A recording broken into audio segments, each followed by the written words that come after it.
All right, all right. What's up? What's up, Jolene? How are you doing? Oh, I'm just trying to get this little. I'm good. I'm trying to get this little comment in right quick before we start. But apparently we're live right now, so We are. I'm great. How are you doing? I am doing okay. It's been quite the whirlwind. Hmm. But all things considered, boy is okay. Before we get started, I wanted to just just keep my family in prayer. For those of you that don't know, my wife is from Honduras. If you didn't know, now you know. And she lost her uncle in a plane crash. And so, Aurelio Martinez, the only thing I can say is rest in power and peace be the journey. And you lived an amazing life. You did some phenomenal things. You played some beautiful music. And on top of that, you inspired many. So thank you for also being a part of my wife's life and inspiring her. I appreciate you. And the world will definitely miss you. So that's what's been going on in my world. Hmm. That just happened as of last night. So it's just been a lot to take in. But uh, here we are. Here we are. Yeah. So, Praises to God. uh, yes. All right. So, Jolene, we got a lot to get into though today. We do. This is the first Because time ever, Mark. The first yeah, we're time. gonna, in the words of Anthony Chicumbo, we're gonna be talking about the crypto, the Yeah, crypto. the first time ever. Y'all already know how I feel about. Well, maybe you don't know how I feel about crypto. We're gonna find out. We're gonna find out. Like this is if it's FAFO season, we're definitely gonna find out as it pertains to crypto when it comes to Jolene GC. But first things first, what's good, everybody? I'm Mark Monroe, accompanied by my wonderful co-host, co-producer, and co-creator in all things galactic. Wow. Give it up for none other than the wonderful. It's Jill and GC and the place to be, and the GC stands for Get Crypto. It's like I'm just kidding. It doesn't Okay. All right. joke. I joke. Not an endorsement.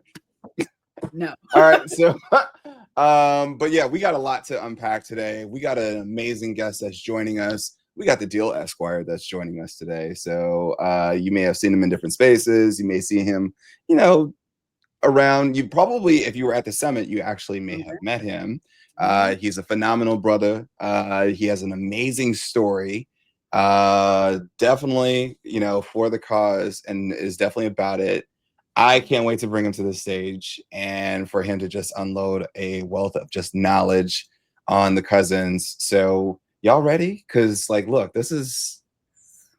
because when we bring people to the come up series, we bring vetted people, we bring people in whom which that are ultimately about it, movers and shakers amongst industry. So this is none other. So prepare yourselves, buckle in. We got ourselves a titan, y'all. So should we bring him to the stage? Should we bring him to the stage, Shirley? I think so. Let's Okay, bring it. you ready? You Yeah. ready? You ready?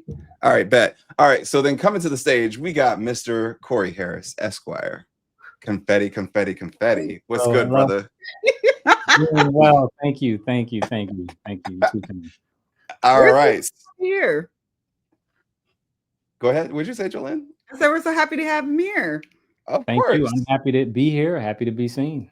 This has been a long road coming. So, like, for example, Corey was supposed to come on about what, a year ago? But things were happening, like deals were being made and everything else. Like, Yep. watch, you're gonna find out as he starts telling more of his story, you're gonna be like, oh, okay. All right. So now we understand the reason why. But you know what? You are where you're supposed to be. Perfect timing for today's episode. So let's just get into it because we ain't got time to waste, brother. We ain't got time to waste because your time is very precious. So, first things first, for the people that don't know, that need to know, tell them who you is and who you be, Corey. Well, Corey Harris. I'm many things. I'm an attorney. I'm also an expat.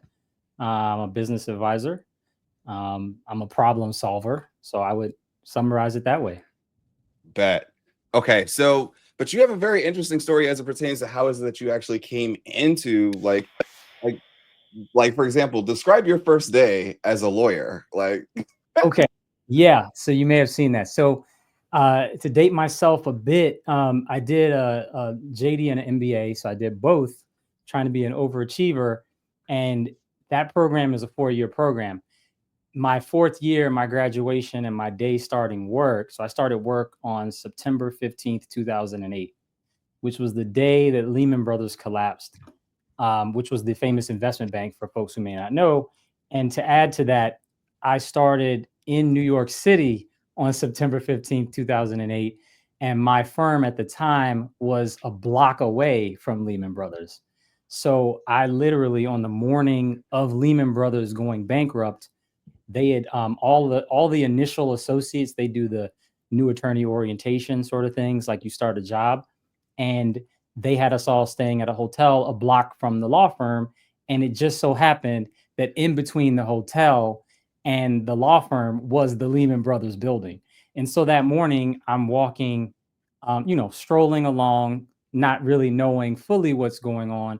And I noticed, the funny thing was, the news channel 6, the different things you see on, they had pulled the TV van on the curbs where security normally is. And I knew something was off because, again, this is like 8:15 in the morning.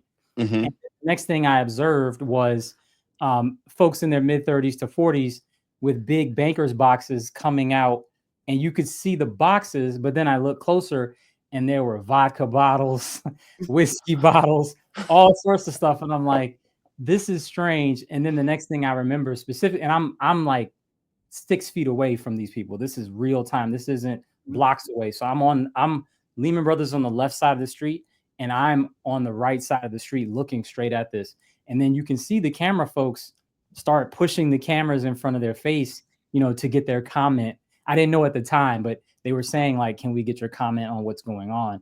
And so fast forward, I get to the office and the orientation, and I knew something was off, but we get in the orientation and everything is proceeding normally. And so this is all happening real time. There's about 100 of us in a big ballroom for our orientation. And about halfway through the chairman of the firm's welcome speech, he gets a tap on the shoulder and he tells us he has to step away because Lehman Brothers has gone bankrupt. And so I literally found out real time. And then all the rest of the things that happened after that was kind of its own. We could, that's a whole rabbit hole right there. But it was a very interesting time to be kind of fresh out of law school on your first day at work. Wow. Okay. So, all right. So let's fast forward from there. So, like, because it says managing partner of your own law firm. So, like, that's how right. do we get from there to here now? So that's like, look, you're taking us on a field trip, so I'm gonna walk with you. So okay, so I mean, it's a journey, and I would say it's God's grace. I can't take credit for anything that has happened in my life. I will say I've tried to do my best, but as we all know, we do our best, but there are things that are out of our control. So in my case, what happened was I finished school, worked at a law firm. After a few years, survived that whole kind of crisis era. Yep. I'd gone in-house and I thought, hey, in-house refers to being in-house counsel. So oftentimes people think, oh, I'm in-house counsel. It's going to be, 9 to 5. I'm going to be able to have basically the same money and a better lifestyle. Not the case at all. And so in that case, I basically was making half the money working the same hours, which is about 100 hours a week, or sometimes more. And so I started kind of trying to figure out what might be next. It was a great experience, but it wasn't kind of what I had in my mental plan at graduation day sort of things. And so what I did at that point was I started trying to look around to figure out what I might do next. And I ended up being accepted into Berkeley Law, UC Berkeley over in the Bay Area. I was planning to move. I lived in Boston at the time. I was planning to move back down to the Mid-Atlantic where I'm from. And right around that same time, like within a week of potentially taking a job at a firm in the Mid-Atlantic, I actually got accepted into Berkeley. And so I kind of thought about it because at the time I already had degrees and I was like, well, should I really go back to school? I had a bunch of soul searching about it and I decided to do the orientation, see how the process might be. because up to that point, I'd only lived on the East Coast. Yeah. And so when I went out there, I just fell in love with the campus, the professors, the staff, the faculty. Is very different on the West Coast than it is in the Northeast. And so the culture of the school and everything really resonated with me. So I decided to go ahead and do that, kind of stepping on faith again. And once I did that, it was really a life-changing experience in a lot of different ways. The people I met, I started to realize that living on the East Coast and going to school in the Northeast is its own reality. But if you live and go to school in the Bay Area or even anywhere else in America, you may be living a very different reality that you just Very aren't much aware so. of. And in my case specifically, so I lived in Boston where, it's winter pretty much through Labor Day. And the winter is basically late September through around Labor Day, depending on the Yeah. year. And I get out to Berkeley and it was 70 degrees. 75 degrees, sunshine for almost 365 days. So for people who know the Bay Area know that San Francisco can be cloudy and rainy, but Berkeley can have a whole different weather pattern. And so I was just shocked, and I was just like, wow, this is why people, really like the Bay. So I had a great experience there. Fast forward from that, I worked at a firm that had offices in the Bay Area and also in the DC area.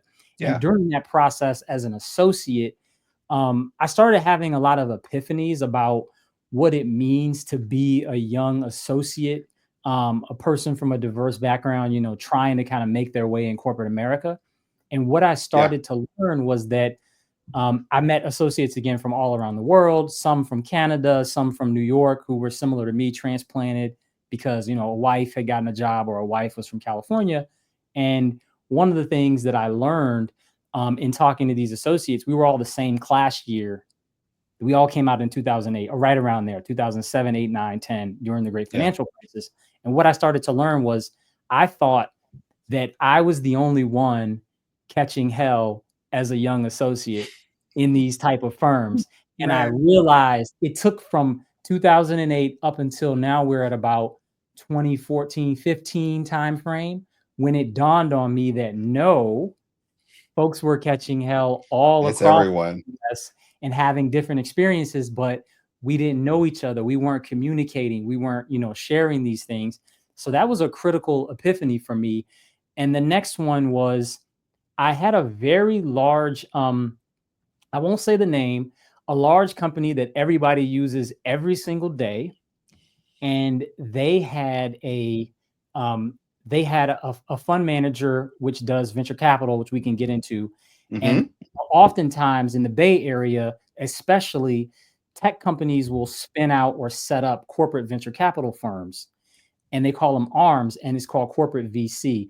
And the reason they do that, let's say if you're, Apple, Google, Facebook, Salesforce, etc., they are looking at ways they can find and identify the next company just like them, because they started off as real founder-led tech startups.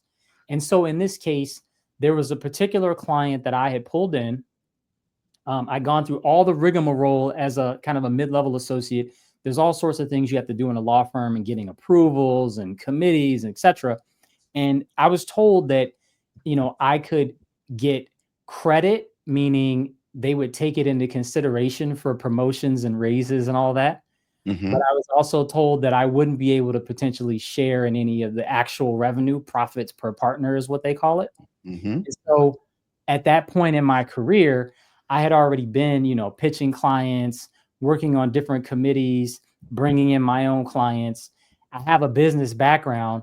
I'm looking at the way firms are structured. You have to billable hours, and actual hours aren't the same thing. So for example, you may have to bill 100 hours a month to meet 1,200 hours a year as a target. Currently, that hour requirement at most law firms is minimum 2,000 hours. It could be anywhere from 2,000 to 3,000, depending on the firm, to kind of keep your chair in the firm.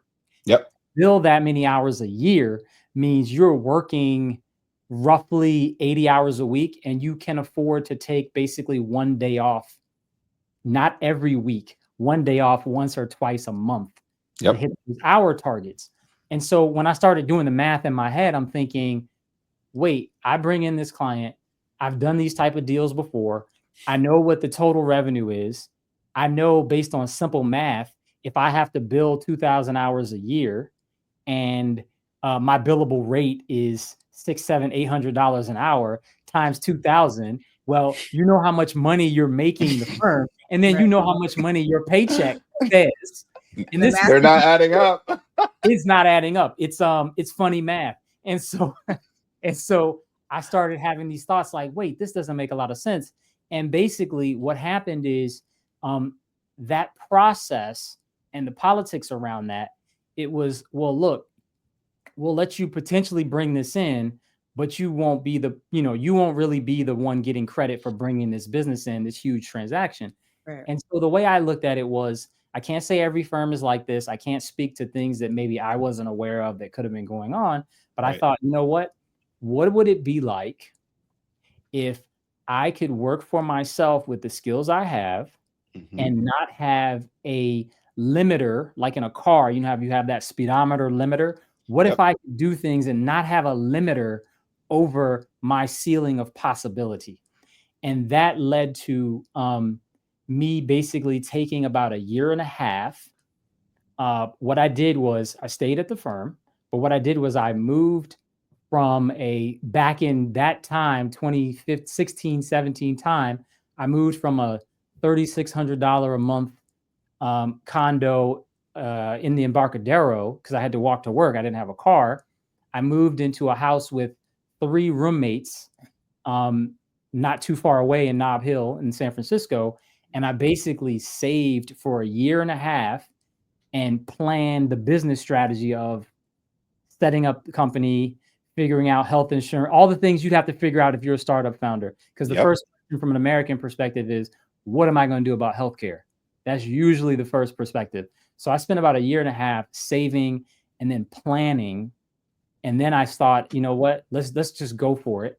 So then I decided I also wanted to try to do this with an international component, because if I'm setting up my own firm and I can control kind of where and how I live, I thought, well, hey, I've really been trying to spend more time abroad.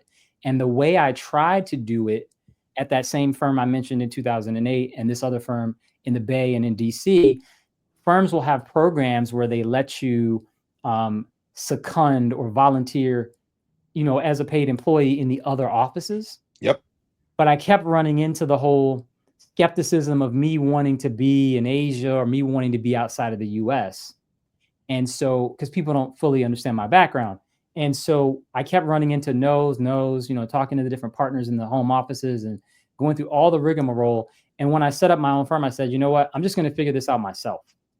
And that's literally what I did. When I originally moved abroad, I went on a 6-month visa. And when I went on a 6-month visa, I was blessed enough to meet some folks from the Berkeley community who are abroad. And then once people locally started to figure out, well, like, wait, this guy has, venture capital and private equity and mergers and acquisitions and all this corporate law experience we can get into, and he's on the ground here, things kind of took off on their own. And so that's kind of how I, ended up where I am today. And I'll give God all the credit. I'll take 5% of it maybe, but I got to give him at least 95% because I couldn't have known. At the time I did this, just to paint the picture for everyone, when I did this, when I sold that, when I got rid of that lease and moved into that 3-bedroom with 3 people I didn't know in Nob Hill in the Bay Area, sold all my furniture and everything. We're talking 2016. And when I told my coworkers that I'm doing this, people are looking at me like, what are you talking about? And when I told my family, like, hey, I'm thinking of quitting my job, starting a business, starting a firm, figuring all the business side of that out. Oh, and I'm going to move to a foreign country and figure it out at the same time. Basically, what I got was, you're doing too much.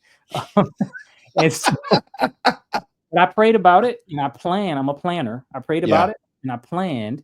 And I said, well, let's kind of split the difference. Let me try kind of a 6-month period here and see if I can get my legs under me, see if this is, you know, a place, an area, a region that I might like, and then I'll just evaluate from there.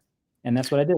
Corey, So- I have a question for you right quick. So back when you were at Berkeley, so when I went on a law school tour at Berkeley, I remember seeing the Black students with shirts that said like 1 of 12. Now, that meant that there were 12 law students across first year, second year, and third year. So by the Yes. time you got there, because that was like maybe 2002 when I went on that tour. So by the time you got there, how many Black law students were there? I'd say there were more. So if I'm remembering, so let me paint the picture. So I went to two different schools. So I went to Boston College for my first law degree. The JD is what they call it. The JD is your original law degree. You know, you come out of college, you work for a few years, you go to get a Juris Doctor. That's what JD stands for. So when I did the JD, I did that at Boston College, which is in Boston, and then of course you've got Harvard and Cambridge and the other schools in the BU, etc. That experience was 2004 to 2008. So then I was, just to give you a clear picture, I was in the Northeast. I'd never been to the Northeast. I'd never been north of the Mason-Dixon line in my life at that time, other than a small high school trip.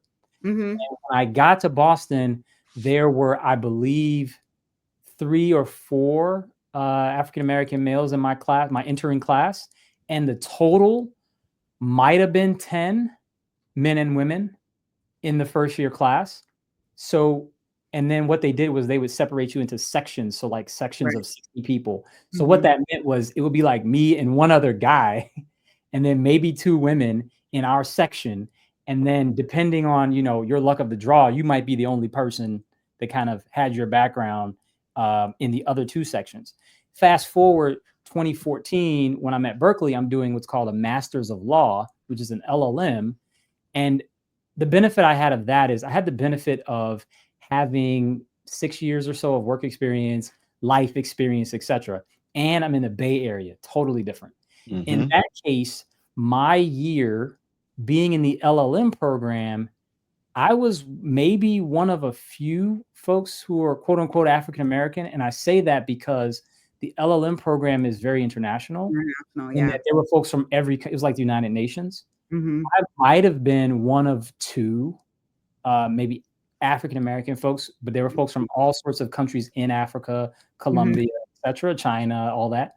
In the undergraduate, in the JD program, I used to go to our different affinity group law school meetings and things. And what I remember most was that there were more people in those rooms than I saw in my entire time on the East Coast. In my specific experience, I want to be very clear. Wow. So, and when I saw them, I mean, we would have our meetings in a, like, our law student meetings, you know, let's say Black law students meeting would be in a classroom normally, and we would hold it in there, and it would be standing room only worth of people. So these classrooms will hold at least 30. So I would say it was at least 30, 35, and not everybody would show up for all the meetings. You know, folks were busy, but I noticed a drastic difference both in the culture of the institution, you know, East Coast versus West Coast, and then the type of students, drastic difference. And I'm so thankful that I had the opportunity to kind of experience that, because most people don't, right? You go to one school and you kind of think this how it is. And I was able to see that, no, these schools are very different depending on your personalities and the school as an institution. And so that was another valuable lesson that I learned in that process. How did that influence like what you do now? Like being, I guess it seemed like what I'm hearing is that it was a major culture shock. So like how does that influence how you go about doing what you do now, as far as when it comes to like culture and community? Like how important is that to you? Well, what I learned was, you know, I just try to be fearless. I try to do a couple of things. One, be fearless. Secondly, we all are living and walking our own path. So if I describe to you what I just described, most people, when I was in my JD program, they're like, why are you getting an MBA? You already are getting a JD. That seems like it's overkill. And I always thought, well, one of the people that I've looked up to in my whole life has been someone named Reginald Lewis. Reginald Lewis was the first African-American billionaire. And so he went to school at Virginia State undergrad, and then went to Harvard. He got into Harvard, and he didn't actually take the LSAT. He's like, I think, one of the only students who basically negotiated his way into school. He went into corporate law, became an M&A attorney, and then he started acquiring and buying businesses. And I'm pretty much walking that same path, in my own life. And I looked at him as an example of, wow, he did this in the late 60s, early 70s, that whole thing. There's no reason I can't at least try to do a lot of things that that I think would uplift the community. And so the culture that what I learned is, if you step out on faith on things, and you have to do your own part though.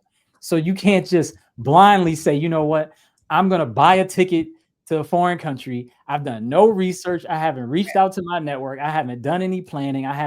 No, what I mean is, you have to try to do your part. And then that part that you can't really control the outcome, you can control your process. So even if it doesn't turn out the way you want it, that's what I take from it. Berkeley could have not turned out that way, but it did. And so, yep, Reginald Lewis, that's the book. I highly recommend it. And if you're in the DC DMV area, he's got a museum in Baltimore that his wife runs now. So that's really my thing. And I learned that culture matters. It matters both who you work with, these companies, if you're getting bad vibes from people, whether it's a law firm, another type of business. Like I always say, like, my tribe is my vibe. And so if that's not vibing right, and your stomach has those funny feelings when you're around certain people, you need to listen. See, but that also translates to wealth building too. Like the vibe, as you put it, has to match when you are locking arms in solidarity to build wealth, and it's a collaborative effort. And so I appreciate your comments on culture and the pivotal role it plays in just like life and how you go about being you. Okay, so we just went through the process as it pertains to education. Now, you just mentioned something that's been kind of like floating. You mentioned a few times. One, expat. Let's quickly double click on that one. Okay. So I set up my firm I launched it in 2017. And when I launched my firm, I decided I was analyzing a couple of places I might want to live. So let me kind of step back on that. Yep. People often think I just got on a plane and went to Thailand. Well, when I was in business school, one of my closest friends in business school, literally my first or second day of business school, I met a guy who's from Thailand. I never met a person from Thailand before. I learned while I was in business school and law school in Boston, there's a huge Thai community that ends up going to school in Boston for all the different schools. So that process kind of opened my eyes to okay, that's something, potentially possible. The next thing that happened is, while I was in business school, so the way it worked at Boston College, where I went to my first degree, is you would do your first, if I'm remembering, you do your first year in law school. If you got in, you do your second year in business school. Then what would be your third year, if you stayed normally, you split. And then your fourth year, you split as well. And in that case, I was in my second year of what would have been law school, was my first year of business school, and I met folks from Thailand. So then business school offers different courses, of course, than law school. And I was looking at international business. So I took a course specifically that offered a capstone where we could work with different types of companies abroad to get more international exposure. And in that case, we ended up going to Hong Kong, Bangalore, India, and also in Bangkok, Thailand. So my first time sort of on the ground there, I believe that was around it should have been the summer of 2007. So what I did at that time was I spent about 3 months hopping around Southeast Asia, seeing, for example, seeing Toyota in Bangalore, where they had operations, seeing different businesses operating from Thailand that had operations, seeing businesses in Hong Kong. And then that was my exposure. Like, okay, when I saw the country then, I thought Bangkok has a lot of potential. You could see it's rough around the edges, but like I could see, oh, okay. I was there from a business community perspective. That's what a lot of people miss. I don't go there. I'm not there as a tourist. I'm there meeting with businesses and companies. And so I'll leave folks with this. You know, when you be intentional about what you're trying to do. If you go somewhere and you're looking for shenanigans, you will find it. If you go and you are looking for positive opportunities for international business, you will find that. So be intentional about your thoughts and your actions. And that's how that expat thing came up, Mark. So when I was deciding what countries to look at, I looked at Singapore. My brother had spent a lot of time living there. Japan, I didn't double click on that, but I've been back and forth to Japan since in the late 90s and studying Japanese and all that. The reason I chose Thailand specifically was the proximity in Southeast Asia. You're a short flight away. And also from an operating environment, I thought the quality of life, cost of living would be pretty good versus, Japan or Singapore are just generally a little bit more higher cost and the cultures are slightly different, all great, but just slightly different. So I thought, let's test it out. I didn't necessarily plan to stay in Thailand. I said, let's test it out for 6 months. I was planning to maybe hop back around and, move to Tokyo or somewhere else, but I ended up kind of staying there as my home base. Dope. Okay. So we got the backstory. We got the origin story now. The context. Now let's get into the people came for. So look, this is what people came to see. So I'm gonna let you choose, Corey. Okay. Do you want to start off in crypto? Do you want to start in startups? Or do you want to talk about markets? We're going to talk about all three. Yeah. But which one do you want to start in first? I mean, I'm happy to go either one, either of the three. I mean, I can talk about crypto if you want. We can start there. I know some folks know me from that, so happy to. All right. I got first question. Okay. First question. I didn't do it. But people want to know: is crypto a scam? Wow, that's a loaded question. No, it's not a scam. I guess I have to be very explicit on how I answer this. Okay, crypto is not a scam, but there historically have been scammers and charlatans and shenanigans related to the industry. And I would say that is not so different than any nascent industry that has popped up. Mm-hmm. So the same with the internet. If you look back, 1999, 98, the first thing that I remember as a high school student, early college student in the internet, it was Napster. Oh, yeah. What was Napster? It was downloading your favorite songs for free that you probably shouldn't be downloading. Risking it all. Exactly. And now look, everybody and their mom, I have a video I did on this. How many people out there, for people watching this, how many of you right now can buy a vinyl record, a tape, or a CD that you own, and if you were not on a streaming service, you could actually listen to your own music? I got a record player and hella records. Okay, I'm in that category too. I got Michael Jackson, I got all them. But you see where I'm going, right? We went from people illegally downloading things or not in a gray area to now everyone pretty much consumes almost everything they do. Okay, Mark, I see you. Okay. Oh wow, he's I got that. Yeah, that I don't have, but it's on my list. So you got to, Kendrick. Yes, I mean, I hope y'all catch the Easter egg on this shirt. I don't know if you can see it. I did catch it. Look. Okay. I don't know if the audience is going to catch the Easter egg, but we can definitely double click on that. But that's what I think about the history of technology generally. The main thing to keep in mind, and I think we're living through the pivot of this, Jolene, to your question, which is when these industries pop up and there's no rules and regulation, scammers and charlatans take advantage of the fact that there's no rules and regulations. The benefit of the lack of rules and regulations is generally from a pure tech perspective, you can innovate quickly, develop products, launch, etc. You don't have to deal with tens of thousands or hundreds of thousands of dollars of legal expenses.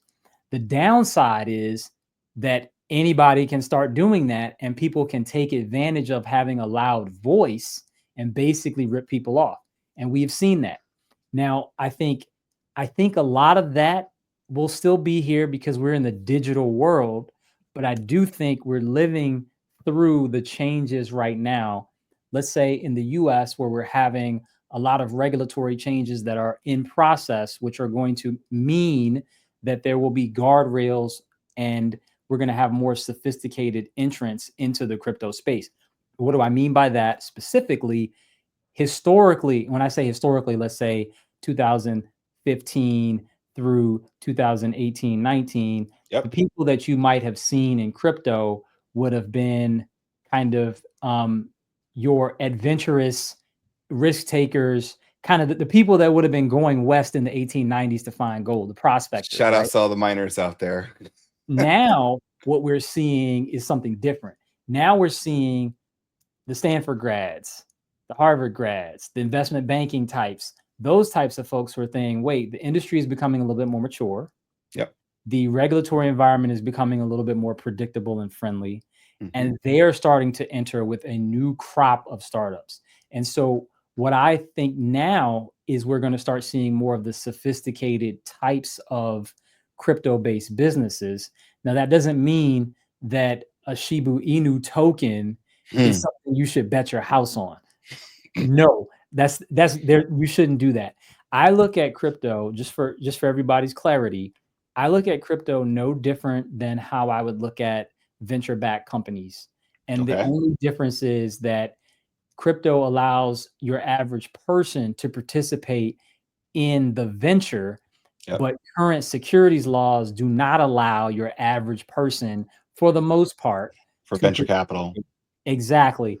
And so then I would make another distinction. I would separate Bitcoin from the rest of crypto. So Okay. when I think about Bitcoin personally, I think about it like a commodity and a risk on asset. Historically, let's say the last few years, the market correlations to Bitcoin are basically to NASDAQ and S&P. Yep. So, and why is that? Well, I think, and most folks who've been in the space, it's really a liquidity metric. It's kind of the most sensitive asset to global liquidity meaning M2 money supply. Yep. The other various forms of crypto, so just to keep it simple, Ethereum, Solana, etc., I think about them conceptually as tech companies that have a business that is based on the blockchain. And the reason I make that distinction is that there's no individual guiding the Bitcoin project. It was created by an individual or group, and then it was released to the wild. And everything we see today is organic. Mm-hmm. For the other projects, they have much more versions of involvement of software teams, development teams, community governance, which is, I would consider, a 21st century version of your corporate governance on the blockchain. And so that's the distinction I would make. Well, Mark, I know you got questions, so I'll let you go, but I do have No, go ahead. Follow up. So you had mentioned, you just said distinctions, just made me remember a question I had earlier about this. So like, would you say when it comes to this distinction, I guess the question is there a distinction between like crypto startups and Web 3.0, or would you say that it's all the same wave of innovation? Now I would say it's all the same. I would consider Web3 and crypto to be the same thing. Web3 generally referring to Web 3.0, as opposed to Web 1.0, which would be like pre-Netscape kind of original AOL, Web 2.0 being kind of Netscape and after, and Web 3 being things like metaverse and all that sort of stuff that has come up, where you have much more of a blend of blockchain and internet working together. I think that, my own personal understanding and definition of that would be Web3 encompasses crypto, just like an NFT is a part of Web3 is a part of crypto. Some people would make a different distinction, but I think it's in the same, they're in the same church, so to speak. So speaking of NFTs, so let's go through that, because we went through that whole phase where there was a lot of NFTs that were like literally flooding the market and everything else, that were creating a lot of opportunities for folks. And a lot of folks there was a lot of craze, and then essentially it died down. Crickets. So would that be the signal that the fact that we've now passed the phase one, like I tend to see them in phases, just like what we see in tech, the same thing, like what we're dealing with AI. We're now moving past phase one of AI and moving into phase two. So one, have we moved out of phase one as it pertains to the general consumer crypto craze? And now are we moving into phase two? And if we are, what does that look like for, say, for example, investors or your average consumers within crypto? Yeah, I would say we have moved out. So I would put the entire 2020 era of the pandemic, extreme monetary policy, GameStop, all that. Basically, I would put that in the bucket of governments printing money and everything going up, kind of an everything bubble scenario. Now, I do think the tech itself is valid. So the tech of NFTs will allow things like, let's say this shirt here, actually, this is from the Marathon store. So folks who are familiar with Nipsey and his brother, his family, what they're doing with Marathon Clothing, they have embedded things in these shirts where you can scan them and then you can go and get specific discounts and things related to their stores. Well, that's a valid technology. That is, something that allows a business to differentiate itself and establish like a direct customer connection. Correct. That is not hype. That's real. Yep. But, people paying tens of millions of dollars for a Beeple JPEG effectively that has some sort of scarcity, I do think that is a bit overblown. But the underlying tech, I still consider that phase one. I think where we are now to look at phase two, I think there's a couple of things that are happening behind the scenes that, crypto price volatility it obscures. And so what are some of those things? I think in this phase two, I think the regulatory environment that is becoming more solidified and clear is going to mean, and means currently, that more sophisticated players are going to be involved. And what that means is, I'll give another specific example. Back in that 21 era, there was a DJ, I think his name was, I don't want to misspeak his name. There was a DJ who had created an NFT that would allow you to like get royalties, songs on the NFT, things like that. I know Nas and Mass Appeal Records were working on something like that as well, but the regulations stopped it. And the reason the regulations stopped it from a U.S. Steve Aoki. There you go. I didn't want to misspeak his name. The reason that the regulations stopped it was, if I'm a business founder as a startup, I'm not going to put millions of dollars into the tech stack, the marketing, the sales and distribution, and then get a lawsuit for $100 million from the SEC and potentially lose all the money we've spent in getting this launched. And so I think with the clarity around that, you're going to see that. And I think 2.0 of crypto is going to be tokenization of real world assets. It's going to be tokenization of things like multifamily properties on the real estate side. It's going to be things like the music publishing, where I know Jay-Z had the idea with Tidal when they sold it, which was that, for example, if you use Tidal and you stream a certain artist a lot, you'll see like, Corey, you stream XYZ artist a lot, or Jolyn, you stream Y artist. What I think can come next is that the artist, instead of having to sign with a record label in this example, the artist could have a token whereby Corey, Jolyn, and Mark participate, and in exchange, we can get a portion of the publishing or the royalties from those songs. And the way music publishing works is, in simple form, every time you hear a song play on a DSP or on a radio or in a movie, that artist, if they didn't sell their publishing, end up in a rinky-dink deal, 360 deal, a 360 deal, or as 36 used to say, rinky-dink records. If they didn't end up in one of those, then they would have money coming in, as Nipsey said, mailbox money that comes in from each of these songs. Well, once the legal environment is clear, the opportunity is that an independent artist, speaking of the Bay Area, people like Larry King, people like, yes, they will be able to go to the community. You can put your money up and potentially get a piece of that album retail. So that, I think, is going to come. The multifamily piece is going to come. A lot of the blockchain tech we see now, you could call some of it hype, but just like the internet, when we had, you know, the dot-com bubble, right? Amazon's famous Time magazine, Amazon crashed, and look at Amazon today, right? You can't really live your life without somehow touching what they're doing. So I think that's where we are. I think the biggest difference between now and then and between, let's say, traditional VC and crypto is that the token component of crypto gives you real-time market prices. Yep. We never knew the valuations of Facebook and Google and all until a term sheet was signed. Until a term sheet was signed. And even then, we wouldn't immediately see fluctuations in the price. Right. It wasn't until an IPO or until a company was forced by audit to take a write down or markdown. Yep. And I think that noise is what can distract us from the broader signal of like, okay, where is this going? Where this is going is, I think, almost everything we do is going to be blockchain based. But if it's successful, it will end up being just like the iPhones that people use and the innovation of iPhones. In my opinion, it was that the user interface was so smooth and simple, is that you could hand it to a 4-year-old or a 74-year-old and they could figure it out. Yep. I think that's the part that's going to take time, but I think that's where we're headed. So we got a question for you in the chat. Yep. What's the top 5 crypto coins that Corey owns?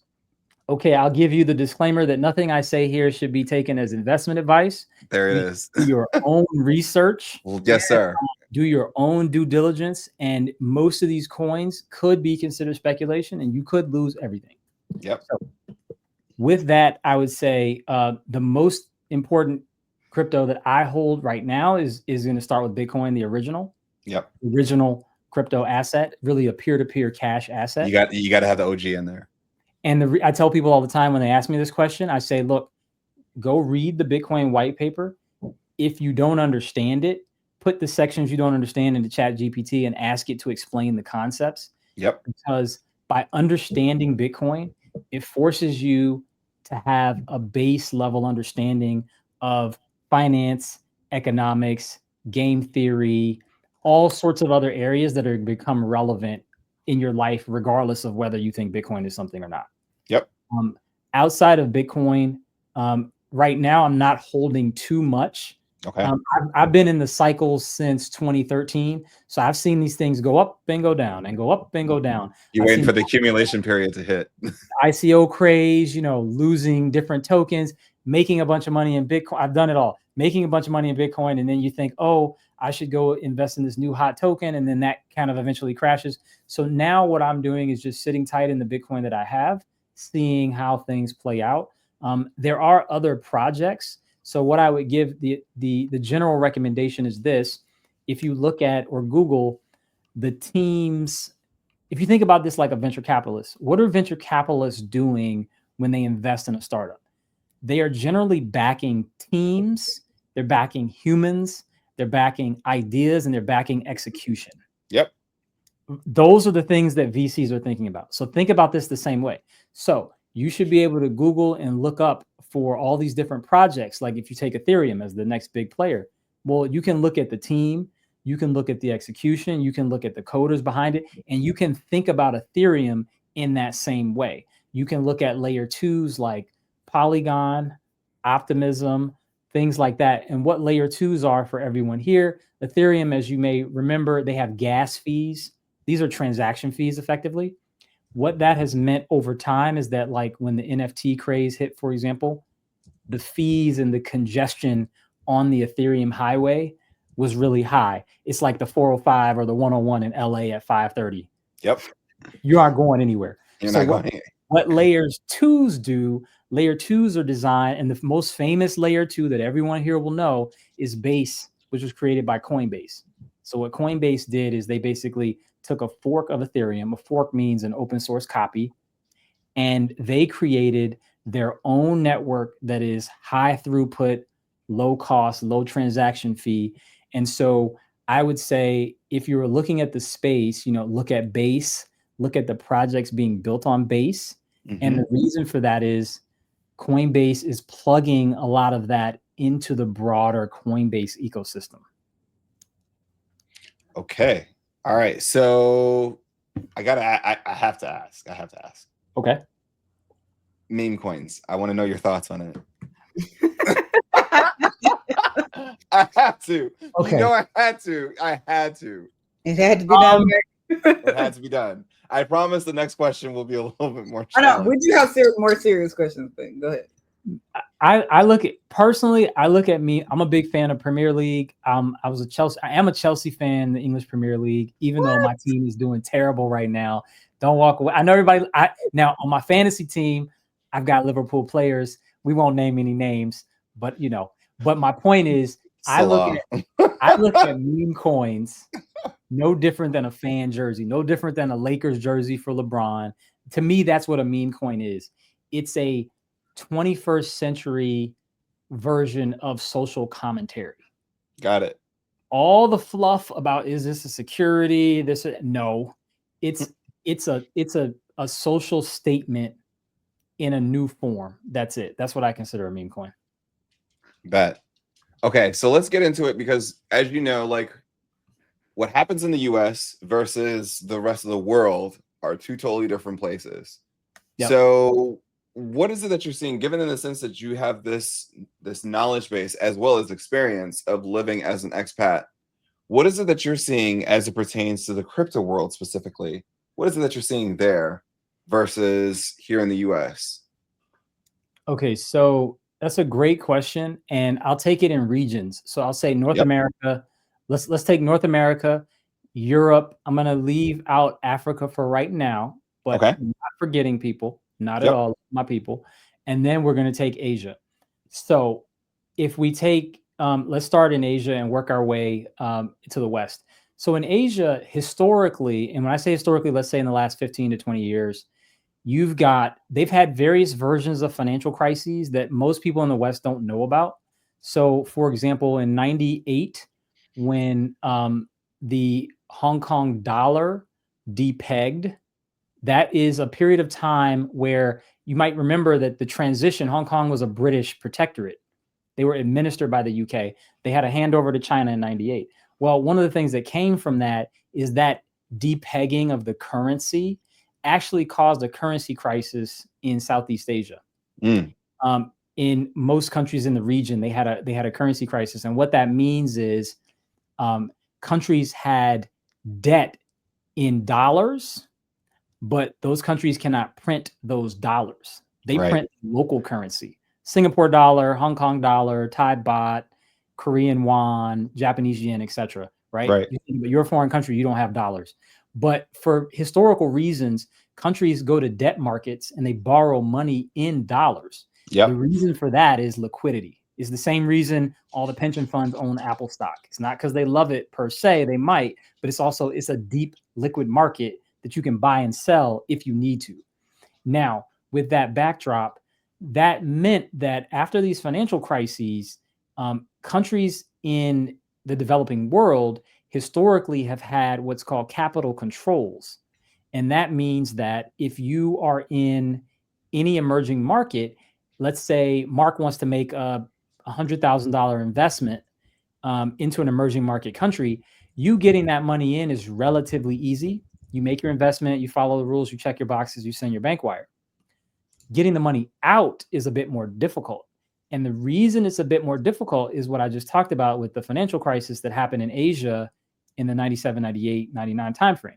And the reason for that is and we're going to live through this now, actually. Great question. So now in the modern US market, you've got the dollar going down. With the dollar going down, capital is going to start flowing to emerging markets. We're already seeing that flowing to Europe, flowing to emerging markets. If you live in the emerging market, that is foreign direct investment for that central bank. So the person that lives there, that's money coming in from foreigners into the country. That's also called hot money. Because that money that can come into your stock market, can come into your equities, can come in. It can also do what? Come right back. Leave. That's what caused the financial crisis in Asia, in the late 90s. Now, why is crypto relevant? Well, when Bitcoin came about, all of a sudden, you have a peer-to-peer cashless money-like, at the time, money-like system, electronic money, that Corey can be anywhere in the world and he can send Jolyn or Mark some Bitcoin to start off. And you see that in El Salvador, you see that in other countries. Now, if you're a central banker, you've been watching this and you see what's happened with stable coins. So let's quickly discuss that. Stable coins are, what they mean is stable value. They were originally created non-volatile.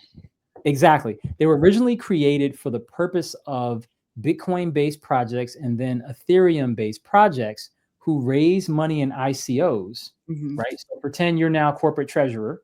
You raise your ICO, you've got a few $1 million worth of Bitcoin or Ethereum. The problem is every day you look at your screen, the value is going up and down and up and down. And you've got to make payroll for the software devs on your team helping to build things out. That's a problem. So what ended up being invented was stable coins to mean stable value. And what that is, in sum, is just a digital version of a dollar or a euro that is designed to maintain the stability of that dollar or that euro within basis points. So like 0.00001, etc. And so the reason for that is that you can hold things in treasury and in savings. Now, think about this. Imagine if you had a financial crisis in 1997 and your country has Bitcoin or has stable coins. The first thing Corey, Mark, or Jolyn is going to do is take 100% of their local currency and put it in Bitcoin or USD stable coins. And they're going to get on a plane or get on a boat and they're going to get out of there. Get out of there. And now your government has a problem. Yep. That is the issue. That is the issue that Asia has been thinking a lot about as a developing market. So not necessarily a particular country, but that's what central bankers are thinking and worrying about. And the rules that exist now and some of the policies in the last 5 or 6 years have been about protecting domestic economies and financial flows, not so much of we care about crypto, more so of we care about the stability of our country and our economy. Yeah. Now that's the East and the Asian perspective, and also that reflects the Africa perspective, places like Nigeria, etc. Yep. If you take it to Europe, Europe has a different issue. Europe is historically their business model, and again, I love Europe, nothing against folks there, but culturally is developed differently, as we can all agree, than other places around the world. Yep. Let's say post 1945, post World War II, Europe has developed historically based to now with a large industrial manufacturing base, right? Think Mercedes, BMW, think Siemens, these big Nokia before the iPhone came. Yep. Big state-backed industrial firms. The way Europe has looked at crypto is basically they don't think about it in the Western way of privatized startups. They think about it as a threat to state-backed industries. And what they've done is done things like pushing CBDCs, which is central bank digital currencies. What that is literally state-backed digital currency. Just replace the word state-backed digital currency. And what they're trying to do there is maintain control of the currency, maintain control of the EU as a governing body and policy. The US, as the kind of the new country on the block, right? The history of this country is people who left wherever they were from and they've come here, right? So we have more of a private enterprise, free enterprise approach. Yep. Historically, not related to crypto, just historically as a nation. Yep. Now what you're seeing with crypto is you're seeing a divergence. You're seeing the current administration look at this just like we look at VC and tech. Ask yourself, how many large tech companies have gone public based out of Europe? Wonder why. We'll leave it there. Now, that I think there's many reasons for that. Again, we love our brothers all across the world, but there's a very large cultural component to that cultural and historical. And so a lot of that is how systems and peoples govern themselves. So I think that's what we're seeing. As it relates to the US, I suspect that by Labor Day this year, most likely we get some sort of market structure rules around crypto, meaning who can issue stable coins, what the requirements are, what's not a security, et cetera, et cetera.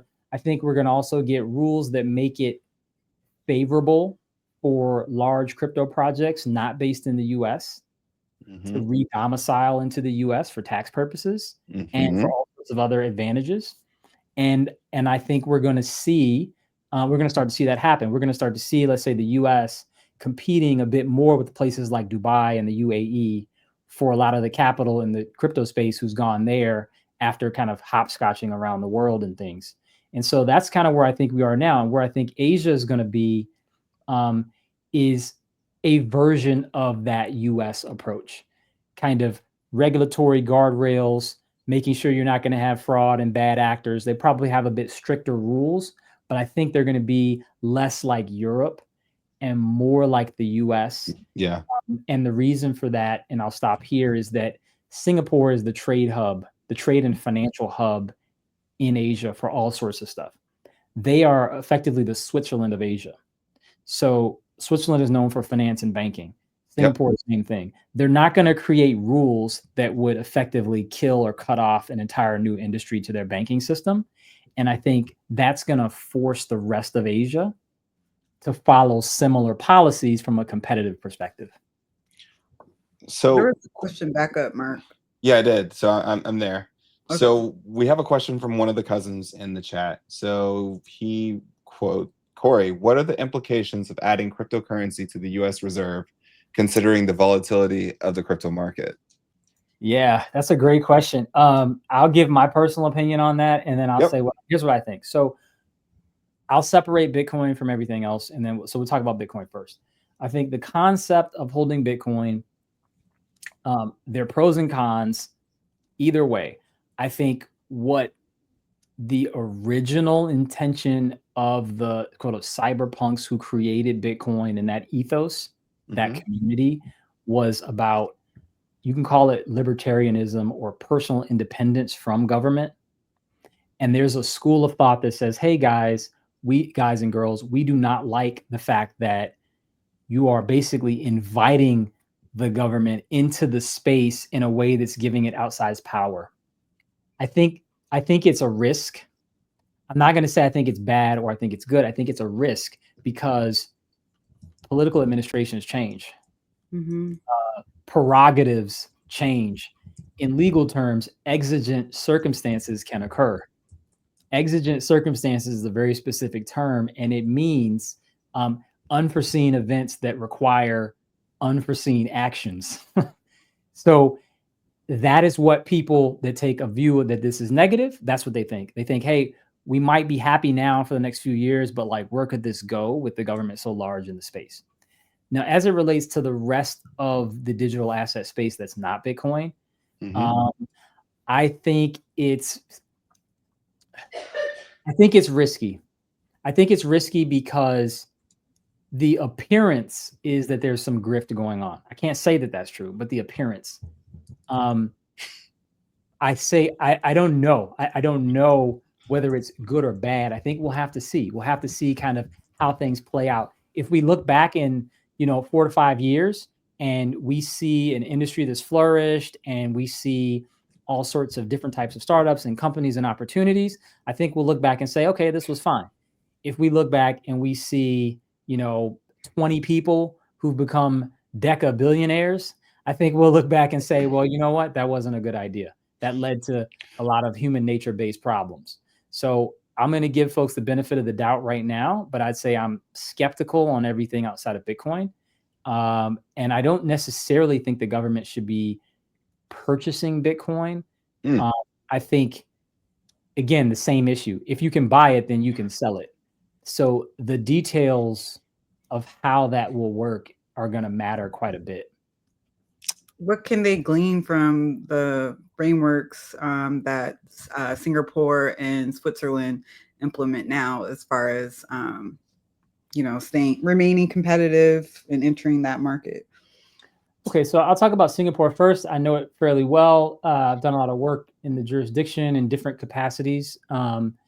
So Singapore has something called the Payment Services Act. So right around it might have been late 2018, early 2019, Singapore started seeing a lot of crypto businesses deciding to set up companies or foundations there and then issue tokens from there, because Singapore didn't have like set rules on.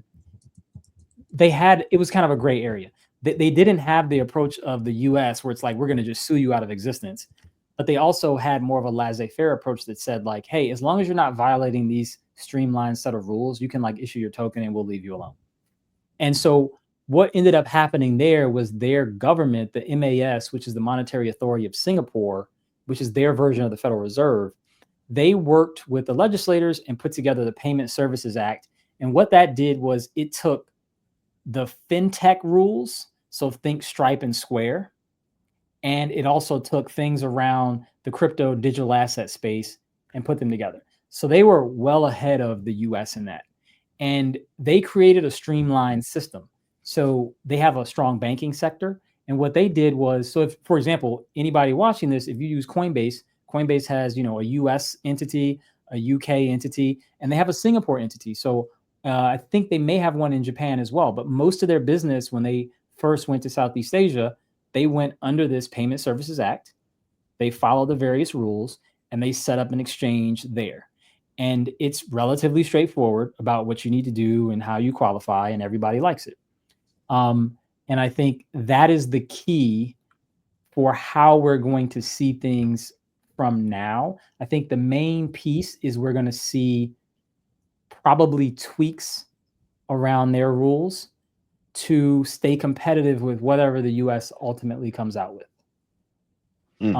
And go back to the question again for the next part. I want to make sure I didn't miss any of I was just asking, like, based on the frameworks that Singapore and Switzerland have together. Yes. Yeah, Switzerland. So Switzerland, I want to make sure I didn't miss that. So Switzerland's rules are already in place. They were literally the first place to put these rules in. And that's why the Ethereum Foundation is based in Zug, Z-U-G, Switzerland. Just for a quick geography reference for folks, Switzerland is similar. I'll use a US analogy. In the US, we have the different states. Switzerland has what they call cantons, and each canton has a bit of autonomy, more than the states do in the US. Reason that the Ethereum Foundation is based in Zug, Switzerland, is when Vitalik and the team first did the ICO and they were looking for a place to domicile, they were able to go to the canton of Zug, which is the town there, and basically work out rules for their foundation, because there was already a foundation law. It just never existed for digital assets. And so the canton of Zug was pretty accommodating from a business and legal standpoint and set up the structure working with them as kind of the first one. And that's why over the years, you've seen a lot of projects kind of move and domicile there, and their rules there still exist today. So anybody watching this, if you wanted to go through the process and hire the local lawyers and do all the structuring, you could set up a foundation today based in Zug and take advantage of the same rules and structures that Ethereum has. And I suspect on the US side, folks will be looking quite closely at that from a competitive perspective. So we got one more question, which is kind of like leading us outside of we're getting ready to transition before we head out. Somebody says, ask what he think about the Internet of Things, AI, and smart contracts capability, how the future of technology is going to look. Oh, wow. That's a big one. That's a loaded question. Okay. Internet of Things, AI, and crypto. Okay. So IoT generally is referring to, connected devices, right? Your smart TV, your smart refrigerator, etc. I think we're already seeing IoT and AI come together. So IoT and AI is just going to mean your Alexa is that much smarter. It's going to remember everything you've ever said and spit it back to you. and it's going to be able to characterize the date you said it and the time. It's like, Alexa, you lying. No, you said it here on this. Exactly. And they're going to play your voice back. So that's where that's going. I think it's probably already capable of doing it. That. It is. They just don't want to freak people out. So I think that type of thing is going to be there. And I think where crypto comes into play is that any kind of all Internet of Things is, and let's abstract it. Internet of Things just means connected devices to the internet. The whole purpose of connecting them is to make them smarter. So I'll give you an application left field nobody's thinking of. So think drones. Internet of Things, drones with AI. There's civilian applications and there's military applications. Yes, there are. Your drones can be smart in many different ways. A civilian, let's say I'm walking down the street, I could set my drone up with AI. I could give it a target area, have it run a time lapse and come back at a certain amount of time. Yep. That's available. Now, military applications, we'll just leave that where it is and you can imagine. And so in the crypto space, where I think we're going to start to see these things is that the simple one is going to be something like paying with Bitcoin and paying with stable coins. I suspect any day now you'll be able to go to a McDonald's. It'll probably be a McDonald's, a Wendy's, some sort of fast food place, potentially like a Whole Foods and Amazon. You'll be able to go and you'll be able to make your payment by just tapping your phone. And instead of it doing Apple Pay to your Visa, it's just going to do Apple Pay from your Coinbase or your Base account in stable coins. That's, to me, the low-hanging fruit of marrying fintech with AOT with crypto. That's low-hanging fruit. I think some of the stuff that we're going to see down the line will be things like home buying. I'll paint a future. Yeah, a future could be home buying. The future could be you going to a concert for your favorite artist. And when you walk into the venue or your favorite Lakers game or Chicago's Bulls or wherever, Blue Jays, whatever team you like, when you walk into that stadium, it's going to now identify you as potentially like an NFT token holder, a season ticket holder, a ticket holder with a floor seat or a box seat or a corporate owner. And then you may be able to think Green Bay Packers, right? Green Bay Packers is owned by the community. There we go. You could receive stablecoin dividend distributions and they go right into your Bank of America account. And it looks just like it does today, but it's stablecoins. And now if I'm a dividend holder or a royalty holder of music, etc., I'm now no longer tied to my city, my state, right? I could be that artist. I could be that Taylor Swift. I could be, people like Nipsey, rest in peace. I could be current artists where when you come to the show, you may get something, but maybe I offer you the ability to live stream it and you get something slightly different from a digital online perspective. So I think that's where the future is going. I think it's going to get there pretty quick. I think the day-to-day volatility that we see is blinding people to the tech innovation in the same way that when Amazon crashed in the .com, people thought the entire thing was trash. The entire internet business model, they threw the whole thing out. So I think that's where we're going. That's where we're going. So we're going to throw the baby out with the bathwater. Yeah. So right now, the cousin should be blocking out the noise and really like dig into imagination and innovation and just be thinking about all these different use cases. It sounds like the future is going to be hella custom. That's what it sounds like. Yeah. And I would say that doesn't mean rush in today and try to pick bottoms and buy things and watch them going down. No. I mean, specifically, I would take the time to be educated because when the macro environments are all cycles, they're sine curves. Right? It's a sine curve. Once things hit a trough, they're going to start moving up again and hitting a peak. And once they hit a peak, they're going to start moving down again and hitting a trough. And what folks need to do is, what I personally do, is that you keep and stay and get educated. Right? Learning about these different types of technologies, because that way, if and when we hit some sort of bottom, you're not just randomly throwing darts at the board. Oh, I should just buy this, buy that. You have an understanding. Another advantage people have is when markets are in downturns, you can actually send direct messages to teams, to dev teams, to founders. They have time to talk to you. They don't have 1,000 resumes of everybody who wants a job because it's in front of them every day. Right. So think differently about that. That's when you can get in the door with people who, when it's a boom time, they don't have time to talk to you. So speaking of which, since we're transitioning from that, and by the way, folks, because there's a lot of questions that are in the chat, Corey. So, which is a sign that like they're like, bring him back on, bring him back on. Don't worry, Corey will be back. We're gonna work some things out. So trust and believe. All right, so let's transition it to from the crypto markets. Mm-hmm. I'm gonna pull you over a little bit to my world. Okay. Come to my world for a second. Now, as you know, let's talk about the public market real quick, and then we're gonna briefly touch it, and then we're gonna go over to private markets where I know that this is like, look, if you thought that what he talks about in crypto, just wait.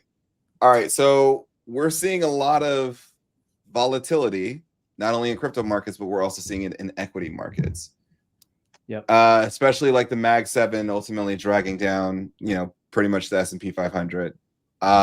Some led by, of course, we're seeing massive drawdowns by, like, let's say Tesla down 50%, Nvidia down significantly, Meta not so much, but essentially, like, they're all taking their medicine right now.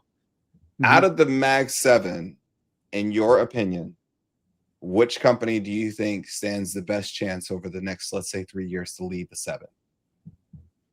Whoa, that's a tough question. Predictions are incredibly hard. So yeah, I know. We won't hold you. I'm not going to hold you. I just want, I want to hear your thought process. I'll give you my thought process, and I'll caveat that I could be totally wrong because I do not have a crystal ball. And I'm going to go in the traditional VC way. I'm going to back. Again, you said, what was the time frame again? Let's be very clear for over the next 3 years. 3 years. Okay. Because a lot of innovation takes place over 3 years. Yeah, I'm gonna back right now. It may not be a popular decision, but I think Tesla. I knew it. And I'm gonna tell you why. Let me clean it up, folks, and don't hate my opinion. Again, this is they're not gonna hate your opinion. It's just totally wrong. We're hearing your thesis. I am about 3/4 of the way, about 75% of the way through the biography by Walter Isaacson on Elon Musk. Okay. Folks in the audience, I know he's a polarizing figure, love him or hate him, right? But the author of the book, Walter Isaacson, also did the book on Steve Jobs. Yep. It's pretty much the authoritative book. And he also wrote the authoritative book on the history of Benjamin Franklin. I highly recommend folks look this guy up. You can confirm, and I have the physical book, all 600 pages. What's the name of the book? It's called Elon Musk by Walter Isaacson. Okay. So why am I saying Tesla? I'm not saying Tesla because of what the stock price is doing today. I'm not saying Tesla because of what, new thing Elon is pumping out like P.T. Barnum. What I am looking at is, in reading this book, and I'm living on Earth. Mm-hmm. I'm backing the ingenuity of a generational entrepreneur. Mm-hmm. That's what I'm backing. I think within 3 to 5 years, when I say Tesla, one thing I've learned about the way Elon thinks about his companies, we know the one name, but he thinks about this as a collective.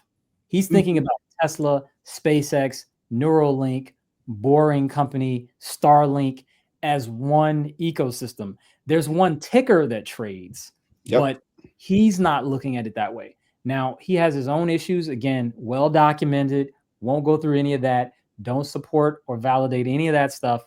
But I'm saying purely from a business perspective of picking a ticker. I'm going to pick You're just looking at the company. We're just looking at the company. The company and the entrepreneur behind it that is the single reason the United States has a space program in 2025. That's period. Full stop. There was no space program. So, and why I say Tesla, again, another additional analysis is that you learn from reading the book, the learnings of how to build a Tesla were used in the learnings of how to put that rocket in space and how to allow it to come back and be reusable, and how to create a business model around the various companies that allows that future state to occur. that's what I'm backing. So, for example, just for folks here who may be skeptical, and I highly encourage you to read the book, whether you love them or hate them. You cannot read it and not learn something that you can better yourself with. Period. So, Starlink and SpaceX.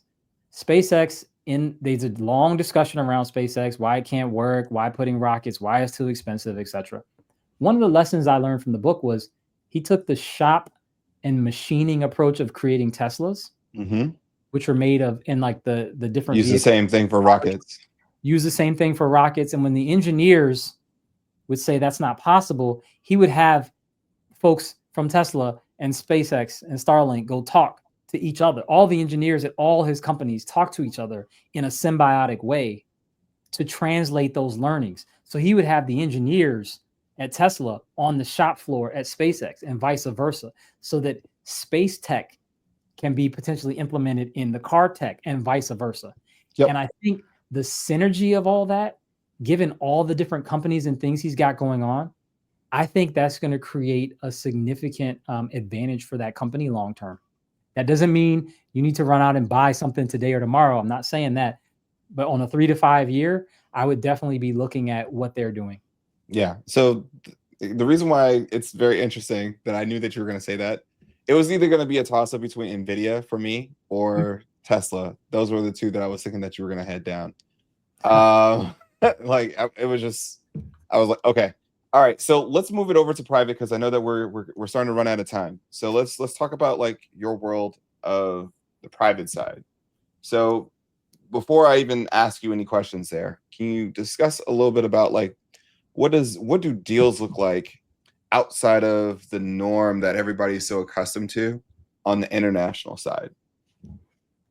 Oh, great question. I actually just recorded a video the other day on financing. So I would say the biggest difference, let's take Asia and then the US, because when I say, let's take Asia, Africa, so developing world and or Southeast Asia, and then let's separate that from, let's say, North America and Europe. Historically, US law is based on English law. Yep. So literally, if you go to law school, the first things you start reading are these super old cases that you can't understand what they're saying. And the reason you can't understand it is because you're reading, 1800 British English. Is that like torts or something like that? All the first year type of classes, you're reading contract law. Those contract law cases all come from English common law. And so it's difficult because not the concepts, but the words on the page are like 17th, 18th century words.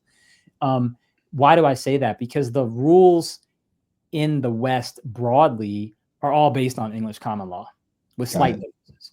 Any former British protectorate, same thing, based on British common law. So Singapore, why is Singapore also happens to be one of the more popular jurisdictions when people first want to go to Asia? It's because they were formerly a British protectorate. Now, as it relates to how we see things developing, traditionally in Asia, there has been a real aversion to risk taking, but a real love of profit making. How does that work? Say that again. There's an aversion. There's an aversion to risk taking, but there's a love of profit making. What does that mean? How does it manifest itself? It manifests itself in a lot of ways you wouldn't think. So, for example, in Japan, they have a venture capital set of laws that allow tech startups to form. One of my professors at Berkeley actually was one of the instrumental folks drafting those laws. He was a professor in Japan and in Berkeley. And I used to talk to him about it, took all his classes and all that, wrote some articles on it. But one of the big things you start to realize is that when you look at the law, it has the same words on the page that you would expect to see as a founder in Silicon Valley. One key caveat. In culture locally, going bankrupt is a shameful thing that can't be allowed effectively. You become a pariah. If one of the reasons why we don't see the same startup dynamisms that we see in the West, in the East, and in many countries is that the concept of going bankrupt and restarting a startup and trying again, no. If you lose people's money once, you are a pariah forever regardless of the fact pattern around what happened. Right. In the US, it's like, oh, you burn 20, 30, 80 million. Come back, dust yourself off and try again. That's the thing. So what does that mean? It means that for example, I'll give you a very specific example. Under Japanese law, if a founder were to go bankrupt, the directors and the authorized representatives are actually personally on the hook in the bankruptcy code.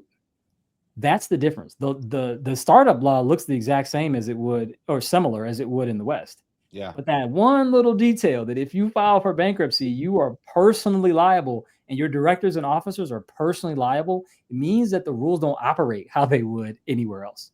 What that means is that when you're raising, let's say venture capital, if, Mark and I are raising, myself, Mark and Jolene, we're raising a startup and we're somewhere on the West Coast or in the Midwest or whatever, we're doing what we're doing.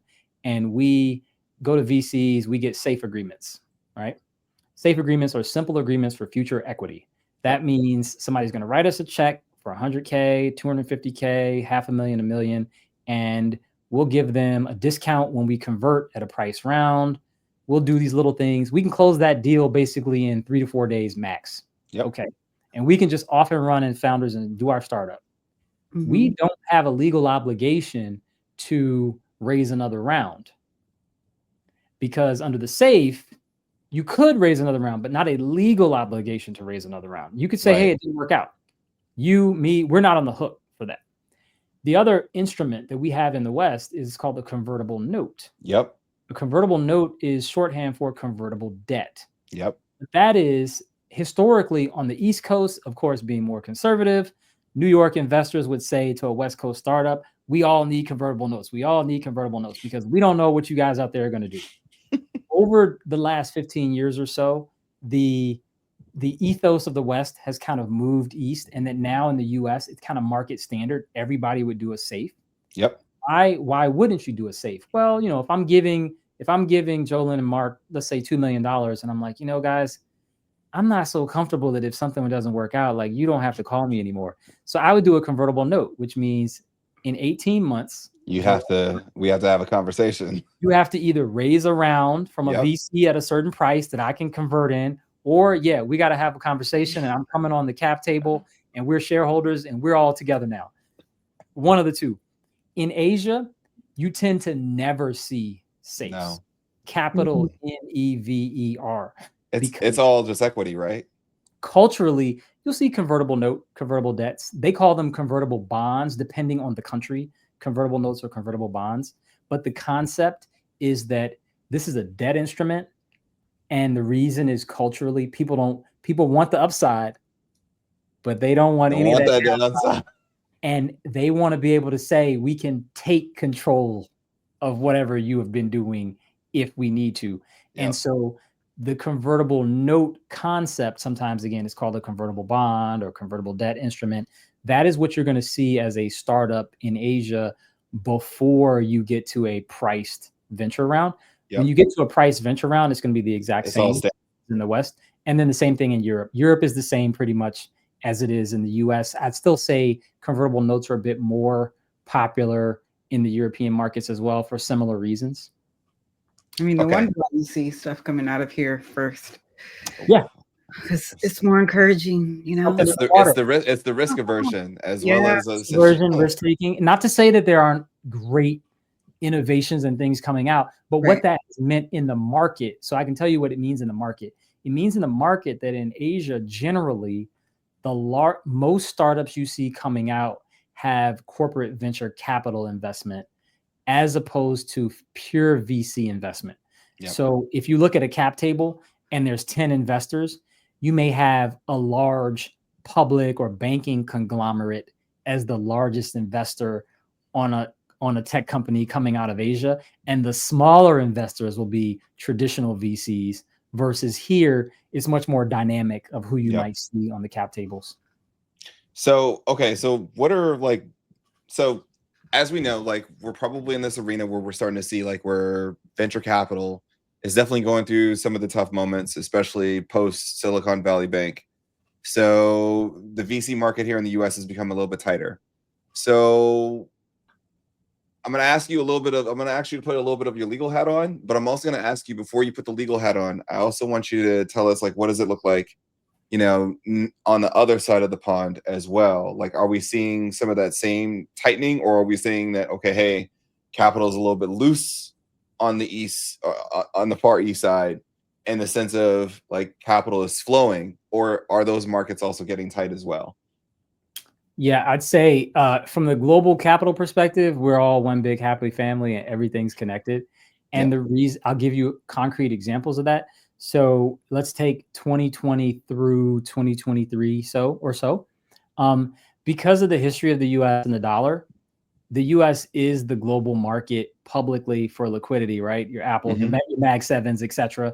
But on the private market side, if you think about it, a lot of those big type unicorn type of companies, outside of a handful, have historically been Western-based companies, Western meaning US-based or sometimes Canadian. And if think about it from a capital allocator perspective, I'll use that word specifically, meaning you are a corporate treasurer, CFO, pension fund, venture capitalist with investors to represent. You want to allocate capital to markets with high growth, high total addressable markets, explosive opportunities. What that has meant is that globally, investors are all chasing the same types of investments in this market, in the Western market. And so, for example, on a large tech, just take a company like a Coinbase or like that before they went public, their investors, or even Binance in the news recently, I think Abu Dhabi or Dubai gave them, you know, like a $2 billion investment, some insane investment. We see if you're a multi-billion-dollar investment fund and you're in Tokyo or you're in Singapore or you're in Thailand or you're in anywhere else, you want into those same investments that folks on Sand Hill Road in Palo Alto want. So they're all on a lot of the similar cap tables when you get to these very large high growth startups. So what historically tends to happen, and I'll say, let's take the .com as an allegory, and then let's work it to now. In the .com era, that was the first time that you started to see VC really take off. Like, it had done little things before, but like, you know, the PayPals, the Yahoo, the Amazons, all that. That led to the first time in modern history where corporations said, hey, we need to set up a venture capital arm because we want to get in on this too. Now, outside of the US, in Asia, back then, most of those large corporates that would have the money to do that, they didn't really do it. They weren't legal. The legal systems weren't where they were. It's 25 years ago. They just weren't where they are. Now, let's say post 2014, 2013, the big pension funds like the Temasek, which is the national pension investment over in Singapore. There's all sorts of ones out of Japan as well. They are set up to invest via state vehicles and the corporations, a large bank, a large fintech. So they're on similar cap tables. So when you see at a macro sense, let's take a WeWork. When a company like WeWork ran into trouble all those years ago, you can believe that folks in Asia also were bitten by that, not just in the United States, places like SoftBank, but other big banks as well. And so I think what you saw is that the capital is interconnected. The benefit of, let's say, Asia, they didn't have a lot of the downturn. They didn't have the history of the .com downturn. Because if you remember when we first started talking about the Asian financial crisis, 1997, 98, they were dealing with their own issues then and luckily missed a lot of the issues related to 2000, 2001, 2002. So what that meant was in 2014s, 15s, folks were just getting set up locally with what is corporate venture capital.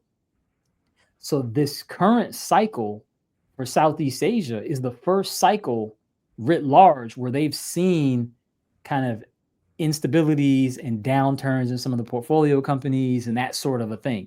And so that's been, like it always is with corporate VCs, that's been a challenge. And the reason is very simple. Just think about it. Jolene, if you're the CFO of a public company and you've got to do your quarterly financial reports and you're listed on a stock exchange in a foreign country, and you've got a hole in your balance sheet from a VC investment in a startup, doesn't matter where it is, you're going to say, you know what? We should sell it or take our write down or our markdown before the earnings call. Yes. So we can get it off our books. Or if it's December and you're on a 12-month financial calendar, you're going to say, you know what? We need to just divest this thing, get it done. So our balance sheet is clean in 2025 or 6 or whatever the year. In Japan, just to give folks an inkling in Japan, Japan's financial years tend to end in March. They're off cycle from America. Yeah. So most things in Japan, the educational system, schooling system, financial systems, that stuff is geared to fiscal years being April 1 to March 31st. So if you've got a lot of large Japanese investors on your cap table, they are going to be looking at things a little differently than you might. And so it's a lot of different things to kind of keep in mind here, kind of around the world. But the one thing I'll leave folks with, just that paints a picture of how things are interconnected, but how they're also different. But I will tell you this, the whole world right now that's looking to raise capital, they're all in the Middle East. Everybody is going hat in hand to Saudi, to the UAE, the whole UAE. And for folks who may not know, this is a replay of 2007. So folks who have Google Citibank 2007, and then bailout from one of the princes out there. Nothing is new. Nothing is new under the sun. But it rhymes though, doesn't it? It does. Yes, it does. Well, Corey, all right. So we just discussed a lot, and I know that like your time is precious, sir. So we got to bring you back on for a few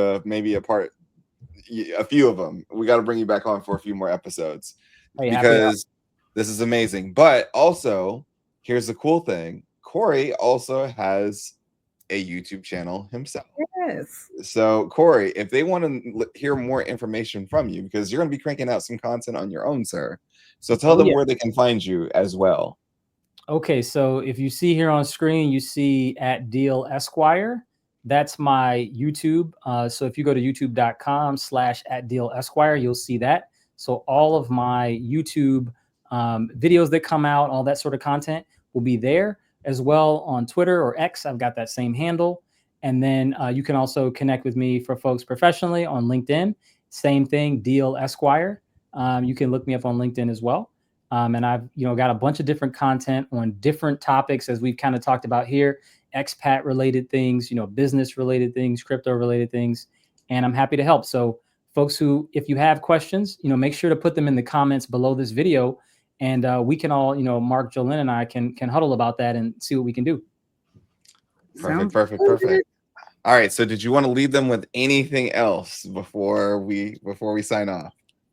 Ooh, I say, look, thanks to everyone for your time. Thank you to Mark.